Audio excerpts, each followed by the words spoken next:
My future Mill ruined my grandmother's vintage wedding dress with scissors hours before engagement party, then began stalking us when we went no contact. I, 25F, have been engaged to my fiancé Ronald, 28M, for 3 months now.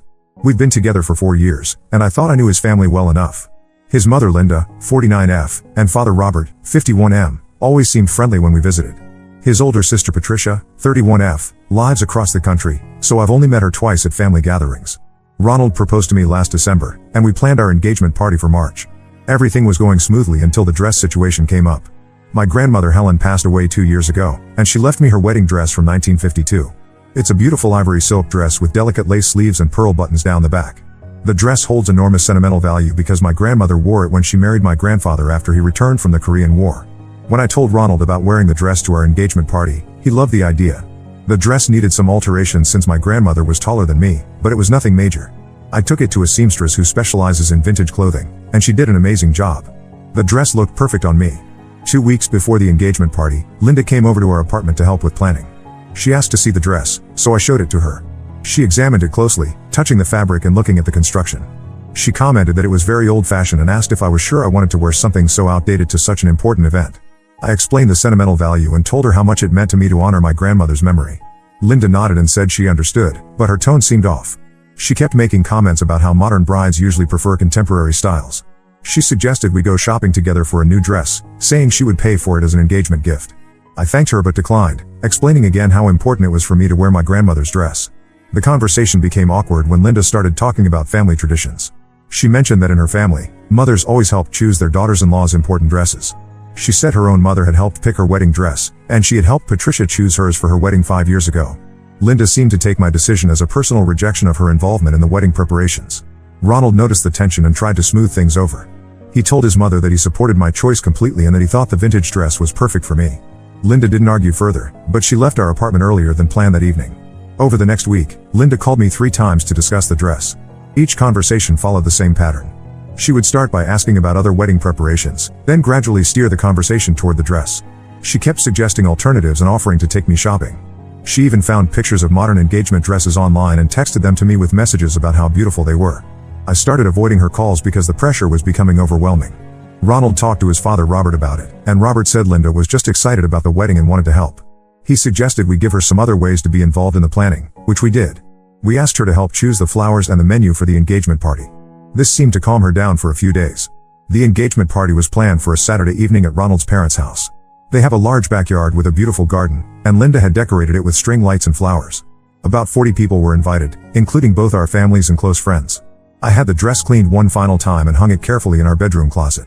On Friday evening, the day before the party, Linda called and asked if she could come over early Saturday morning to help me get ready. She offered to do my hair and makeup, saying it would be a special bonding experience for us. I agreed because I thought it might help repair our relationship after the dress disagreements. Linda arrived at our apartment at 9 in the morning. She brought a professional quality makeup kit and said she had taken classes in cosmetology when she was younger. She seemed much more relaxed than she had been in recent weeks, and we had a pleasant conversation while she worked on my hair. She styled it in an elegant updo that would complement the vintage dress perfectly. After finishing my hair and makeup, Linda asked to see the dress one more time. She said she wanted to make sure my hairstyle worked well with the neckline. I brought the dress out of the closet and laid it on the bed. Linda examined it again, running her hands over the fabric and checking the alterations. She asked me to try it on so she could see the complete look. I went into the bathroom to change, and when I came out, Linda gasped. She said I looked absolutely stunning and that the dress was even more beautiful than she remembered. She took several photos of me with her phone and seemed genuinely excited about how everything looked together.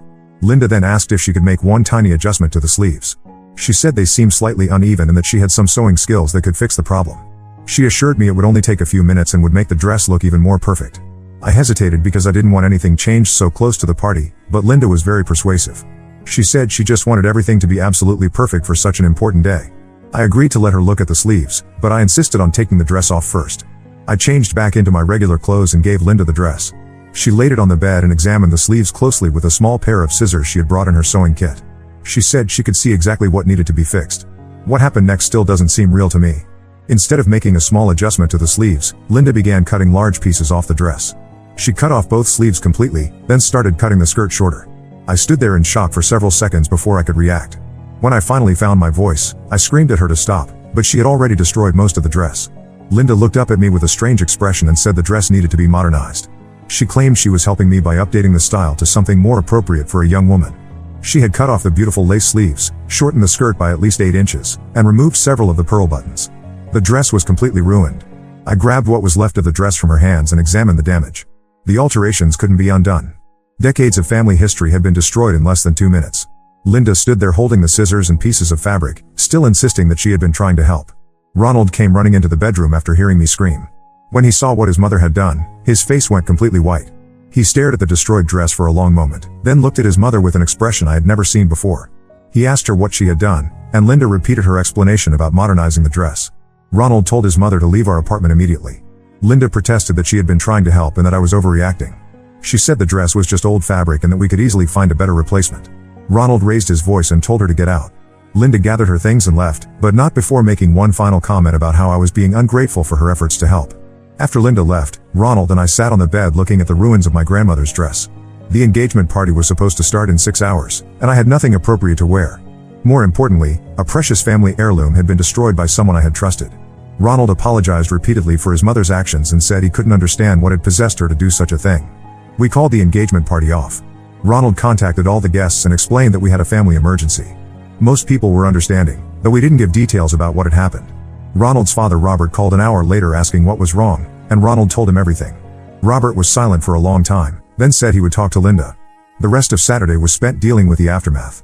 I called my mother and told her what happened. She was horrified and wanted to drive over immediately to comfort me. I also called my Aunt Sarah, who was my grandmother's daughter.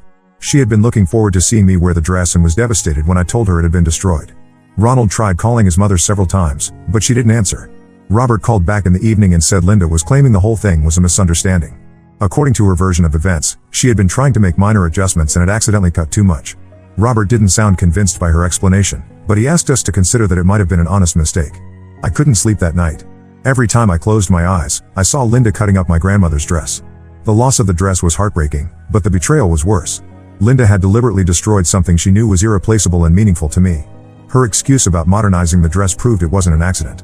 Sunday morning, Patricia called from California. She had heard about the canceled engagement party from her father and wanted to know what happened.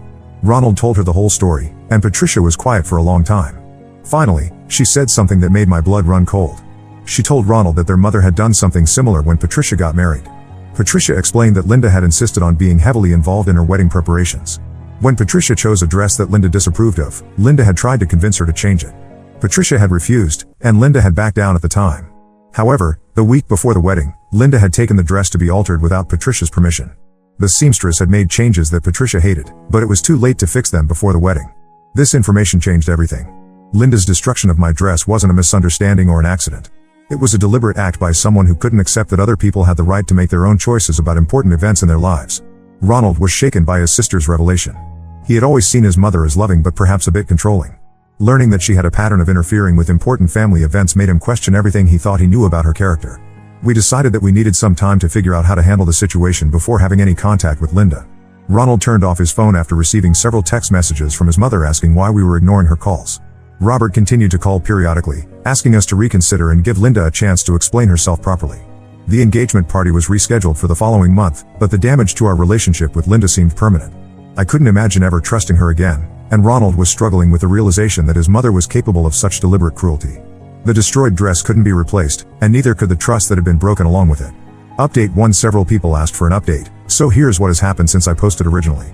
The situation with Linda has gotten much worse, and we've learned some disturbing information about her past behavior. After we stopped taking Linda's calls, she escalated her attempts to contact us. She started showing up at our apartment unannounced, usually when Ronald was at work. The first time this happened, I didn't open the door. She stood outside for 20 minutes knocking and calling my name, claiming she just wanted to apologize properly. I watched through the peephole as she tried the door handle several times. The second time Linda came over, she brought Robert with her. He knocked more politely and asked if we could all sit down and talk about what happened. I opened the door because I felt sorry for Robert, who seemed genuinely confused about why his wife had destroyed my dress. Linda immediately pushed past him and started talking rapidly about how sorry she was for the misunderstanding. Linda's apology was strange and manipulative. She kept insisting that she had been trying to help and that anyone could see the dress needed updating. She said modern women shouldn't wear outdated clothing to important events, and she had been doing me a favor by making the dress more contemporary.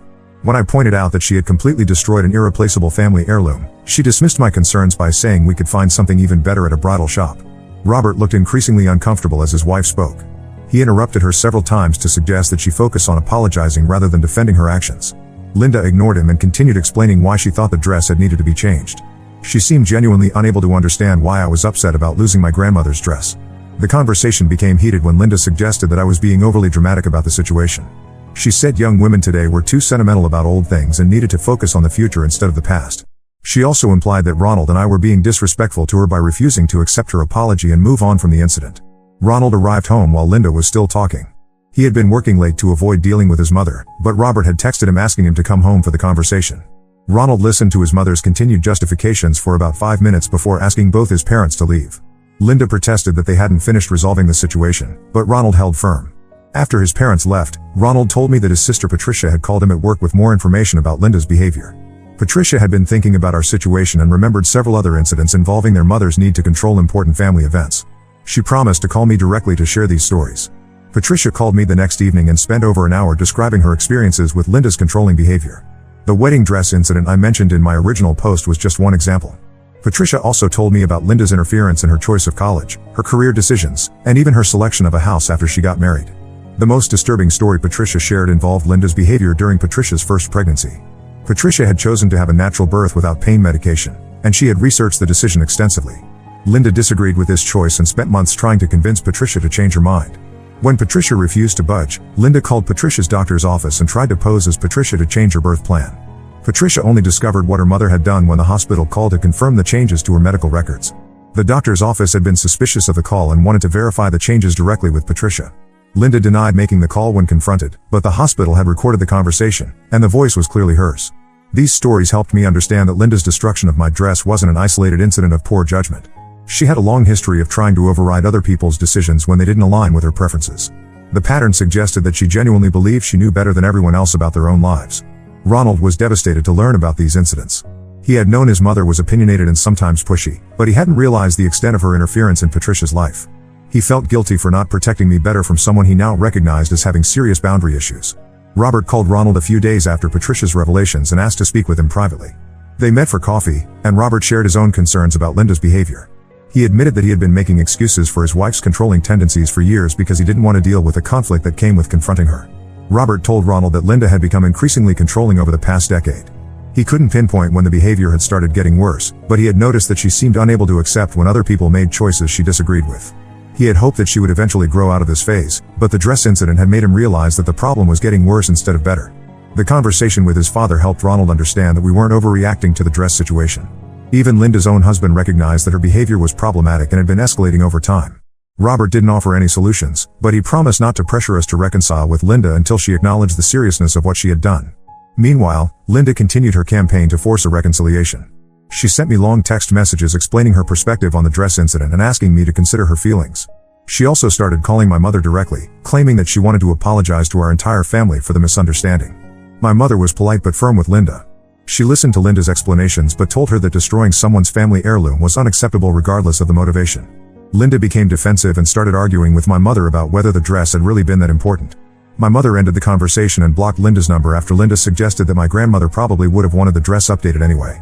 Linda's call to my mother crossed a line for me. Involving my family and her attempts to manipulate the situation showed that she was willing to escalate her behavior when she didn't get the response she wanted. I realized that any future contact with Linda would likely result in similar boundary violations and manipulation tactics. Ronald and I made the decision to completely cut contact with Linda until she could demonstrate genuine understanding of why her actions were wrong. We blocked her phone number and social media accounts, and we asked Robert to stop serving as a messenger between us. We also decided to postpone our wedding planning until we could figure out how to handle Linda's inevitable interference in those preparations. The stress of dealing with Linda's behavior was affecting other areas of our lives. Ronald was having trouble sleeping and had become withdrawn at work. I was constantly worried about Linda showing up at our apartment or finding new ways to contact us.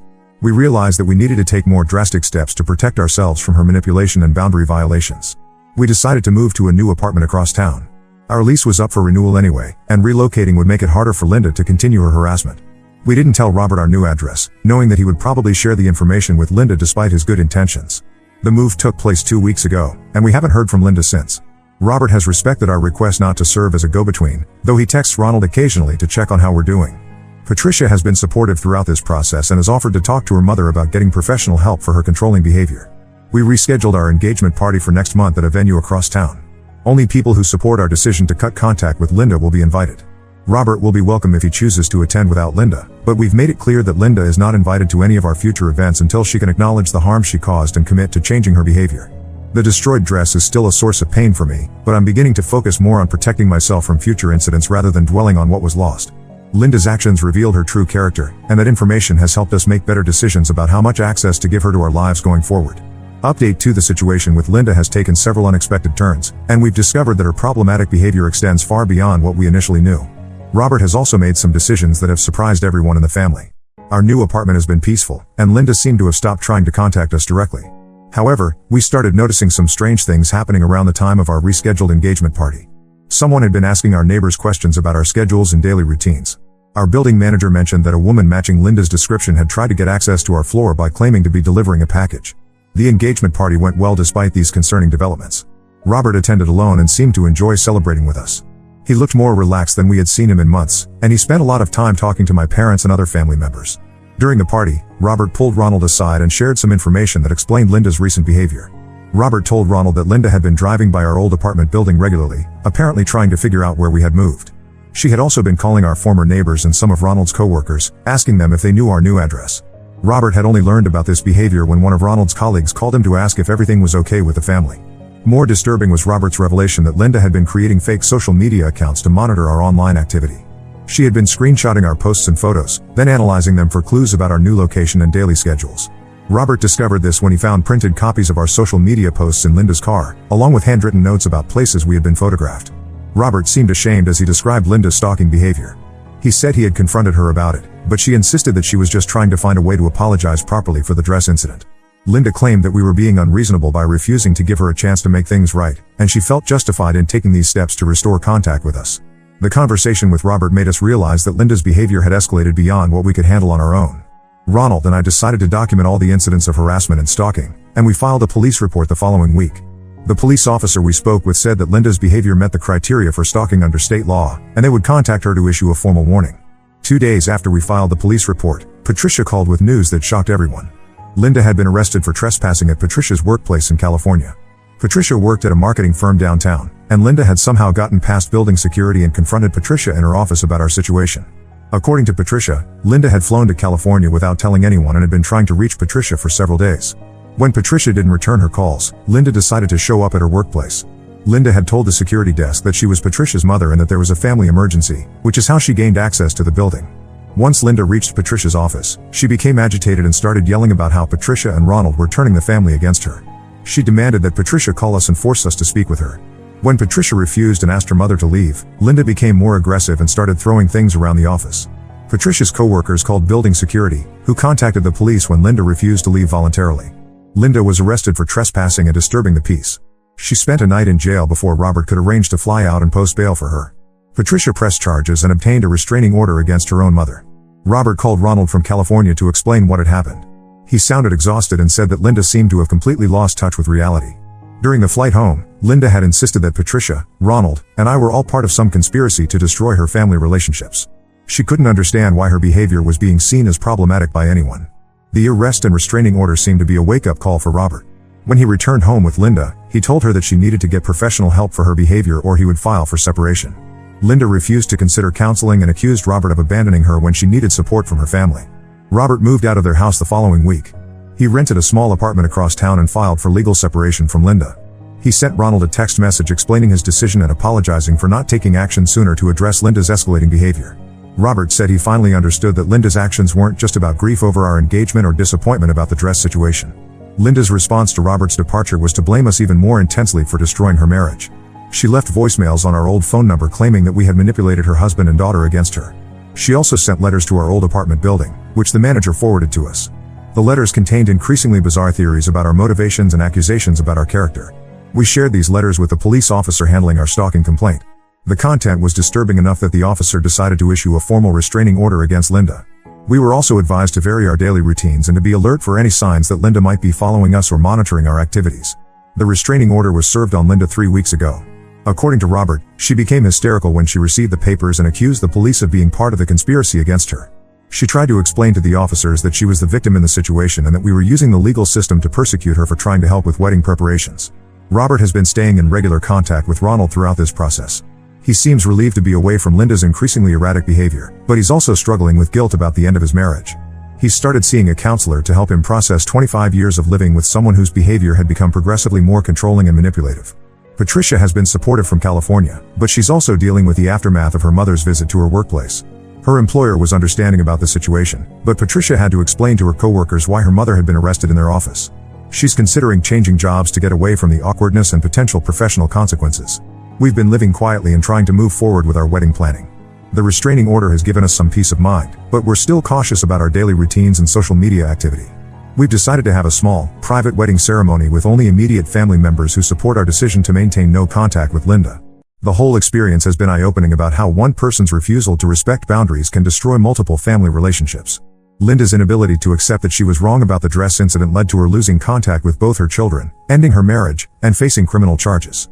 Her actions have had consequences that extend far beyond the original conflict, and she seems unable to recognize her role in creating these problems.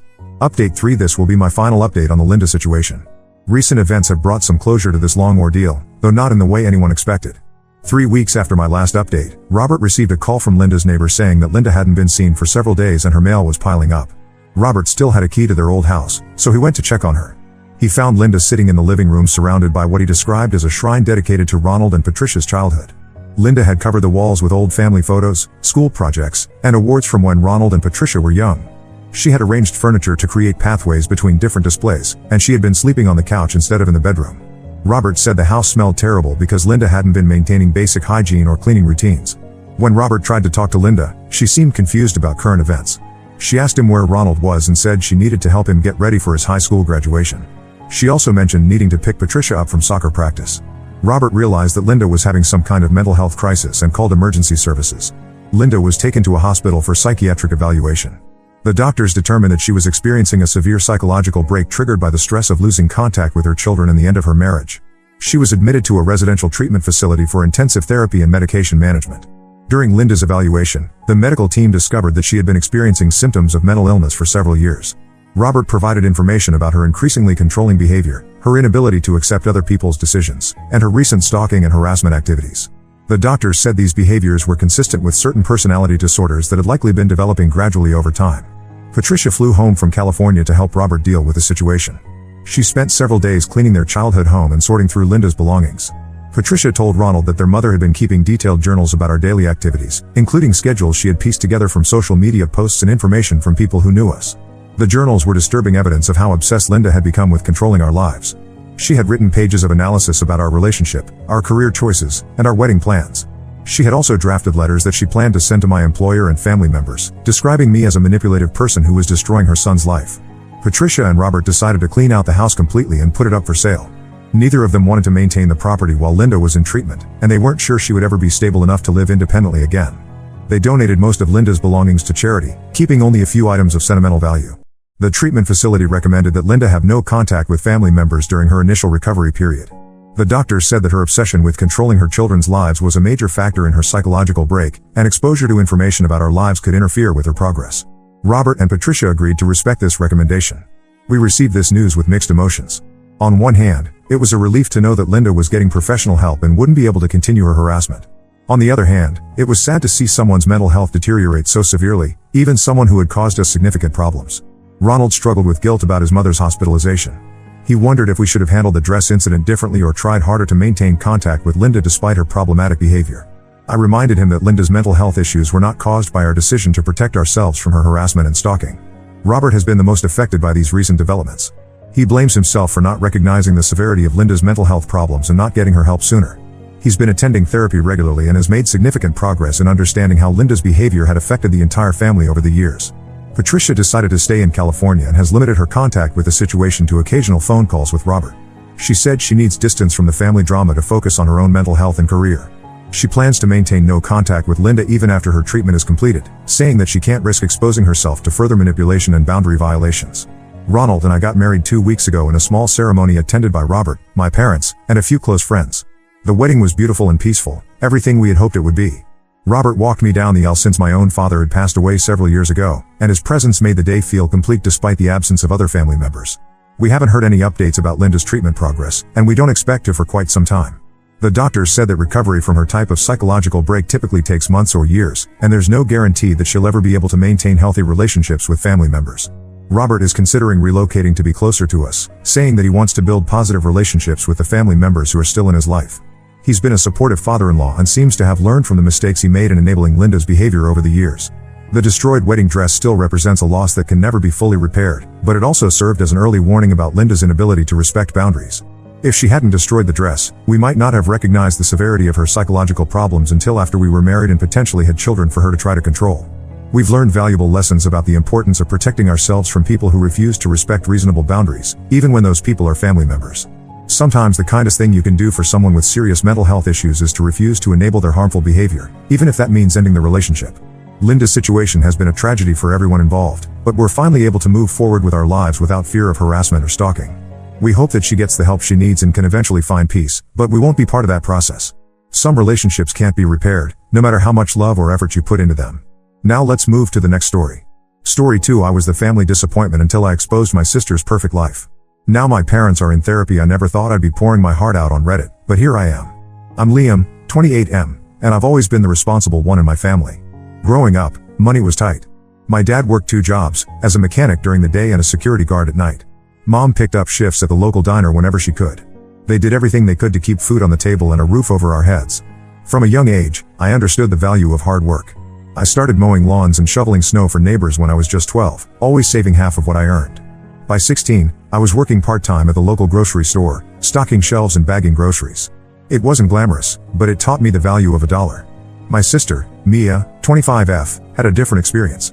She's always been the golden child, 3 years younger than me but light years ahead in our parents' eyes. While I was expected to contribute to household expenses, Mia was encouraged to focus on her studies and extracurricular activities. Don't get me wrong, she's smart and talented, but the disparity in how we were treated was hard to ignore. I remember one particularly painful incident when I was 17. I'd been saving up for months to buy a used car. Nothing fancy, just something to get me to work and school. The day I was planning to make the purchase, Mom asked to borrow my savings for Mia's dance competition fees. It wasn't a request I could refuse. I watched my car dreams drive away while Mia twirled in an expensive costume. Despite the challenges, I managed to put myself through community college, studying business management while working full-time. It was exhausting, but I was determined to make something of myself. Meanwhile, Mia breezed through high school, winning academic awards and securing a full-ride scholarship to a prestigious university. The day Mia left for college was bittersweet. I was proud of her achievements, but I couldn't help feeling left behind. Our parents threw her a lavish going-away party, inviting the whole extended family. I still remember Aunt Sarah's words, "Mia's going to change the world someday." And Liam? Well, he's a good boy. The pity in her eyes stung more than any insult could have. With Mia gone, I threw myself into work. I'd always had a knack for design, spending hours sketching in my free time. One day, on a whim, I turned one of my sketches into a simple beaded bracelet. A coworker saw it and asked if I could make one for her. That was the spark that ignited my business. I started small, making jewelry in my tiny apartment kitchen and selling it online. It was slow going at first, but I poured every spare minute and dollar into it. I learned about marketing, product photography, and customer service through countless late nights and YouTube tutorials. Slowly but surely, my little shop grew. 3 years after I started, I had enough saved to rent a small space in town and open a proper boutique. It was a huge risk, but it paid off. People loved the personal touch of handmade jewelry, and word spread quickly in our small community. Soon, I was able to expand into accessories and even some clothing items. Last month marked 5 years since I started my business. To celebrate, my parents suggested a big family gathering at my grandmother's house for her 80th birthday. It seemed like perfect timing. I was excited to share my success with everyone, especially those who had doubted me. The day of the party arrived, and I felt a mix of nervousness and pride as I drove to Grandma's. I brought some of my best pieces to show the family, including a special necklace I designed just for Grandma. As I walked up the driveway, I could hear laughter and chatter from the backyard. I rounded the corner, gifts in hand, and stopped short. There was Mia, holding court in the center of the lawn. She looked like she'd stepped out of a magazine in her designer dress, her hair and makeup flawless. But what caught everyone's eye was the massive diamond ring glittering on her left hand. Apparently, Mia had gotten engaged to some hotshot lawyer she met at university. She'd been keeping it a secret, waiting for the perfect moment to announce it. And what better moment than stealing the spotlight at Grandma's birthday? Our parents were beside themselves with joy. Mom was already talking about wedding venues, while Dad beamed with pride. The rest of the family crowded around me, oohing and awing over the ring. I stood on the outskirts, my carefully wrapped gift feeling inadequate in my hands. Eventually, Mia noticed me. "Oh, Liam," she exclaimed, kissing my cheek. "I'm so glad you could make it. I was just telling everyone about Daniel's law firm." They do a lot of work with small businesses. Maybe they could help out with your little shop sometime. The way she said little shop, like it was a cute hobby rather than my livelihood, made my stomach churn. But I plastered on a smile and congratulated her, determined not to let her ruin the day. As the party progressed, I tried to engage with family members about my business. But every conversation inevitably turned back to Mia's engagement or her brilliant career prospects. Even my special gift for Grandma was overshadowed by the extravagant cruise tickets Mia had bought her. The final straw came during dinner. I was talking to our cousin about potentially expanding my business when Mia interrupted. She started going on about how Daniel was looking to invest in some real businesses and how she could put in a good word for me. The way she said it, like she was doing me a huge favor, made my blood boil. I excused myself and went out to the front porch, needing some air. A few minutes later, Mia came out. For a moment, I thought maybe she'd realized how hurtful she'd been. Instead, she asked if she could borrow my car. Apparently, Daniel was coming to pick her up, and she wanted to make a grand exit in something nicer than her old college car. Something in me snapped. Years of pent-up frustration came pouring out. I told her exactly what I thought of her behavior, how she'd always looked down on me, and how I was sick of being treated like a family disappointment. I brought up every instance of favoritism, every backhanded compliment, every time she'd made me feel small. Mia looked shocked, then angry. She called me jealous and small-minded, saying I'd never amount to anything if I kept this attitude. She said I should be grateful for any help she offered, given my limited prospects. Our argument got pretty heated, and soon the whole family was outside watching. Our parents tried to intervene, but I was beyond caring. I told them how their favoritism had affected me, how I'd worked hard for everything I had while Mia had everything handed to her on a silver platter. In the end, I left the party early, ignoring the calls of my stunned family members. I've been avoiding their calls and messages since then. Part of me feels guilty for ruining my grandmother's birthday, but another part feels relieved to have finally stood up for myself. Am I wrong for finally speaking up? Should I have just kept quiet and let Mia have her moment? I don't know how to move forward from here, but I know I can't go back to being the family doormat. Update 1. It's been about a month since the blow-up at my grandmother's birthday party, and a lot has happened. First off, thank you to everyone who commented and offered support. It really helped me gain perspective on the situation. After a week of radio silence, my parents reached out. They wanted to meet for coffee and talk things through. I was hesitant, but I agreed. We met at a small cafe downtown, neutral ground for what I expected to be a difficult conversation. To my surprise, they actually listened to me. Mom cried when I explained how their favoritism had made me feel all these years. I told them about the car incident from when I was 17, how it felt to watch my dreams take a backseat to Mia's wants. Dad was quieter, but I could see the guilt in his eyes when I recounted all the times they'd praised Mia's achievements while overlooking mine. They apologized for not realizing how their actions had affected me. They admitted they'd always seen Mia as needing more support, while they thought I was self-sufficient. It wasn't an excuse, but it helped me understand their perspective a bit better. Mom confessed that she'd always worried about Mia's self-esteem, so she overcompensated by praising her excessively. Dad said he saw so much of himself in me, hardworking, independent, that he assumed I didn't need as much attention. We talked for hours, dredging up old hurts and misunderstandings. It wasn't easy, and there were moments when I wanted to walk out. But we pushed through. By the end, we'd agreed to work on our relationship. They promised to make more of an effort to recognize my achievements and to be more equitable in their treatment of Mia and me. As for Mia, she hasn't spoken to me directly, but she sent a text saying she needed time to process everything. I'm okay with that. I think we both need space to reflect. From what Mom told me, Mia was pretty shaken by our confrontation. Apparently, she'd never realized how her actions had affected me. It doesn't excuse her behavior, but it's a start. The most unexpected development came from my extended family. My Aunt Sarah, the one who had dismissed me at Mia's going away party years ago, called me a few days after the blow-up. She apologized for her past behavior and admitted she'd been wrong about me. It turns out she'd been following my business's social media and was impressed by what I'd accomplished. Sarah owns a small chain of boutiques in the city and offered to mentor me. She even suggested potentially stocking some of my products in her stores. It's a huge opportunity, and I'm excited to see where it leads. We've had a few meetings already, and her advice has been invaluable. She's helping me streamline my production process and expand my product line. I've also been focusing on self-improvement. A friend recommended a life coach, and I decided to give it a try. It's not therapy, but it's been really helpful in building my confidence and setting boundaries. We've been working on strategies to assert myself without being confrontational and to recognize my own worth independent of others' opinions. My business has been doing well too.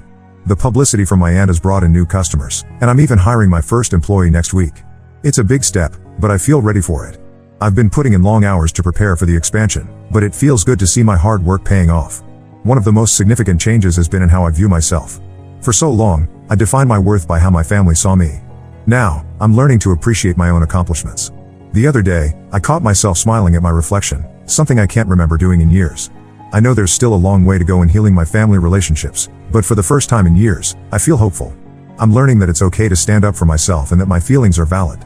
I'm not angry anymore, just determined to create a life that makes me happy. There have been moments of doubt, times when I've wondered if I did the right thing by speaking up.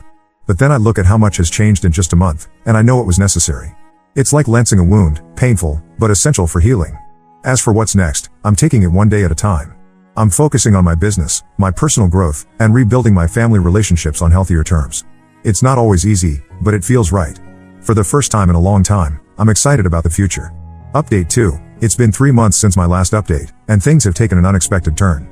I thought I was on the path to reconciliation with my family, but life had other plans. Remember how I mentioned Mia's fiancé, Daniel?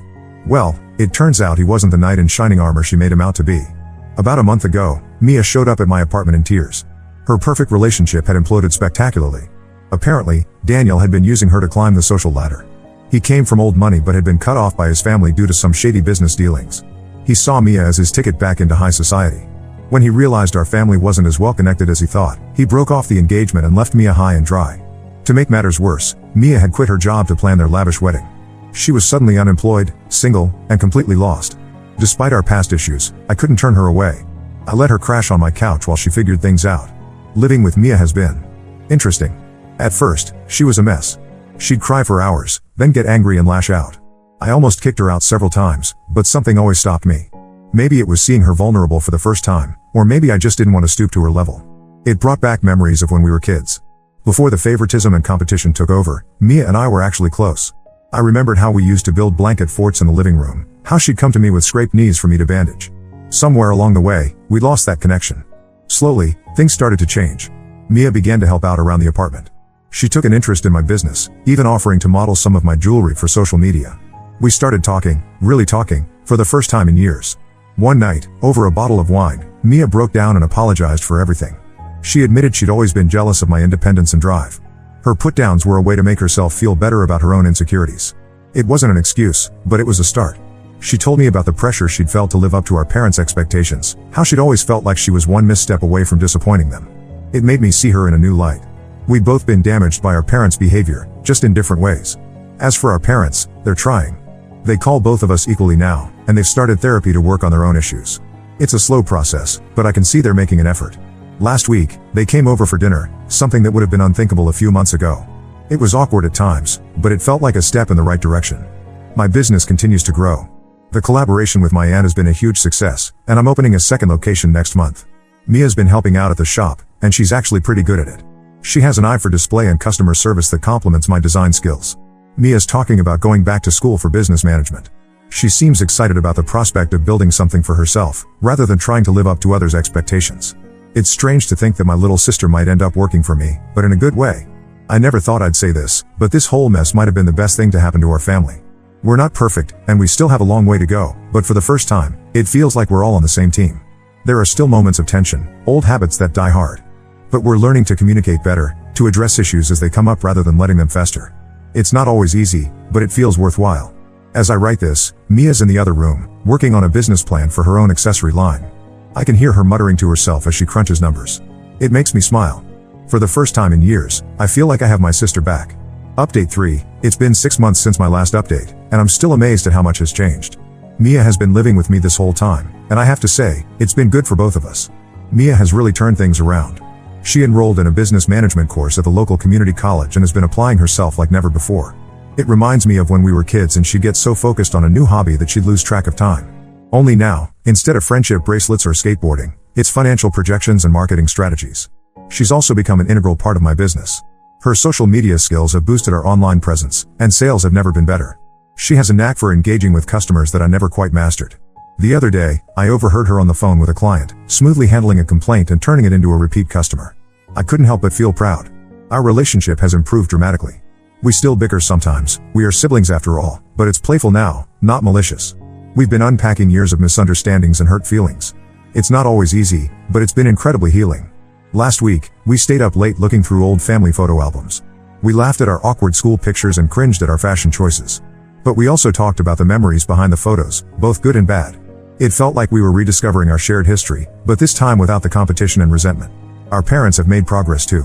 They've been seeing a family therapist, and it's helped them understand the impact of their past behavior. They're making a conscious effort to treat us equally now. Last month, they surprised us both by investing in my business. It wasn't about the money, but the gesture meant the world to me. We've started having weekly family dinners. At first, they were awkward affairs, with stilted conversations and long silences. But gradually, we've found our rhythm. We talk about our weeks, share funny stories, and even discuss deeper topics. It's not perfect, there are still moments of tension, but it feels like we're building something real. The biggest surprise came last week. Remember my Aunt Sarah who offered to mentor me? She's planning to retire next year and has offered to sell me her chain of boutiques. It's a huge opportunity, but also a big risk. Mia and I spent days going over the numbers and discussing the pros and cons. We went back and forth on it. I was excited about the potential for growth, but worried about taking on such a big commitment. Mia was enthusiastic from the start, seeing it as a chance for us to build something together. We even had a heated argument one night, falling back into old patterns of competition. But we managed to talk it through, really listening to each other's concerns and ideas. In the end, we decided to go for it together. Mia will handle the business side of things while I focus on design and production. It's a big step, but I feel confident with her by my side.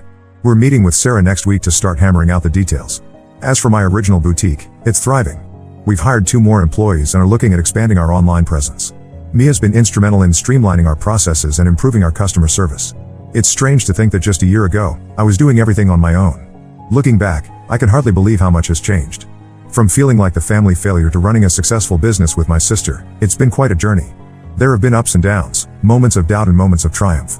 But through it all, I've learned so much about myself, my family, and what really matters.